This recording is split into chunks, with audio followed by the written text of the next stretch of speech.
नमस्कार, मैं हूं दिबांजलि मोइत्रा। कोरोना ने दुनिया का हुलिया बिगाड़ दिया।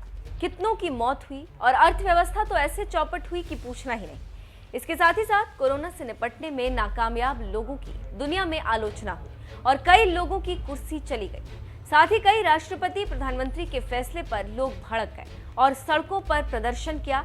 और ऐसा ही कुछ ब्राजील में हुआ, जहां के राष्ट्रपति बोल्सोनारो के कई फैसले और कई बयान जनता पर भारी पड़े और कई फैसलों पर आलोचना हुई। इसी को लेकर ब्राजील के राष्ट्रपति बोल्सोनारो ने राजधानी ब्राजीलिया में अपने समर्थकों के सामने एक चर्च में ऐसा बयान दिया कि पूरी दुनिया में सुर्खियां बटोरने में कामयाब रहे। बोल्सोनारो ने कहा कि तेजी से हमें यह पता चल रहा है कि क्या करना है, सेना को कहां पर भेजना है। मैं अक्सर घर में अकेले बाथरूम में किस तरह से रोता हूं, मेरी पत्नी ने इसे कभी नहीं देखा है। वो समझती है कि मैं एक शक्तिशाली इंसान हूं। मैं समझता हूं कि वो अभी तक ठीक सोचती है। बोल्सोनारो ने कहा कि मुझे क्या इस तरह से व्यवहार करने के लिए कहता है। मैं अब सांसद नहीं हूं। मैं सांसदों को पूरे सम्मान के साथ कहना चाहता हूं कि यदि वो वोट देना भूल जाएंगे तो इससे कुछ भी प्रभावित नहीं होगा, लेकिन मेरे फैसले से लोग बुरी तरह से प्रभावित होंगे। ये शेयर बाजार, डॉलर और ईंधन के दाम को बदल सकता है।